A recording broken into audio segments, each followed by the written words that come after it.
characters that Aboriginal actors generally get to play are, either victims of white imperialism or noble savages.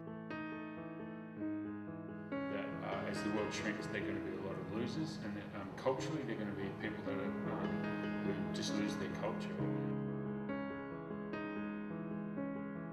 There haven't been any films, really, that many films made which featured a total Aboriginal cast. Everything that had ever happened to the Aboriginals in Australia is going to happen to these white families. I realised that many of the assumptions that I've been making about what it was to be Aboriginal, what Aboriginal culture was, what their values were, and so on, were just were completely back to front. Every other Australian film that you see looks like it's been cast in Sweden. There are some values which transcend culture.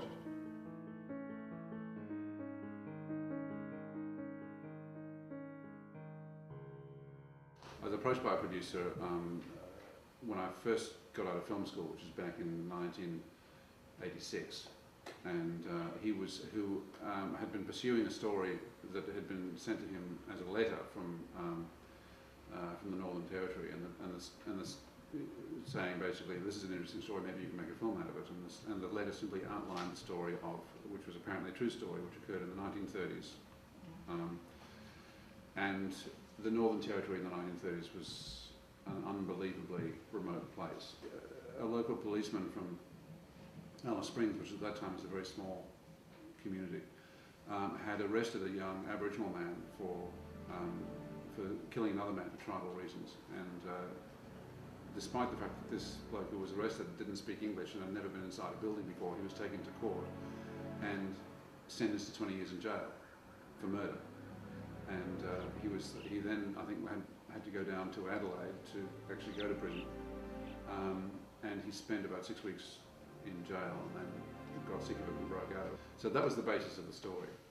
And what grabbed me about it at the time, and I knew absolutely nothing about Aboriginal culture by that point. I mean, I won't say absolutely nothing, but it was next to nothing. But I was grabbed by the idea that this Aboriginal man had been arrested for breaking white law, but he had no option.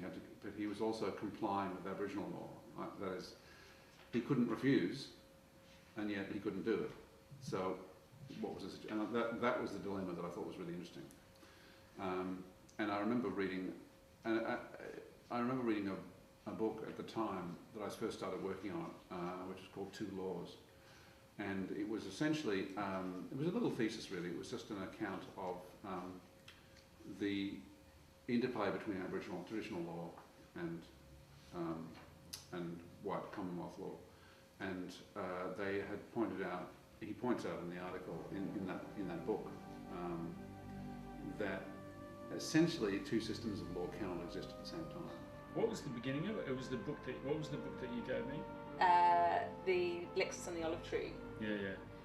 So, well, that was a book that was just really dealing with globalisation. Friedman had written, it was an analysis of globalisation, a critical analysis of globalisation. But in the end, Friedman came very much down on the side of globalisation and all of the benefits that would unfurl for the whole world, and eventually everybody would see the wisdom of the way of this sort of technology unrolling and all of the benefits that it would deliver. So it was a really interesting book, and Michael and I often had parried around these sorts of issues, and so ultimately Michael had to read it too so that we could have the debate.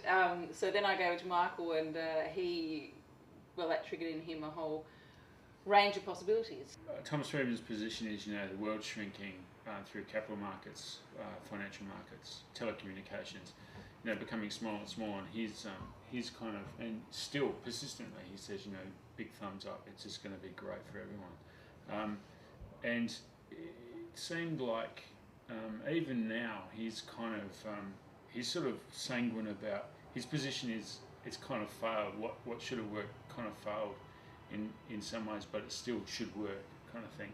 my take on his argument, and this is back in 1999, was that as the world shrinks, there are going to be a lot of losers, and that culturally, there are going to be people that are who just lose their culture. You know, the homogenisation is going to make people feel quite marginalised, and when that happens, you know, there's tension. So pretty much, the film was an argument against Thomas Friedman, basically trying to plug the gap. Not completely disagreeing with him, but you know, it was speaking to this sort of lofty notion of globalisation. But my shtick is very much take the smartest idea you possibly can and make it seem like the dumbest joke, whilst keeping the kind of idea together, and disarm it. And well, I really like the Ray McCarver story, and I liked the moral dilemma at the heart of it. You know, do you leave her there or do you continue on? And I also liked the fact that it was, I think if it had been a boy, they found, they would have taken him out. So there was this strange, to me, there was this strange sort of sexual taboo about touching a dead woman.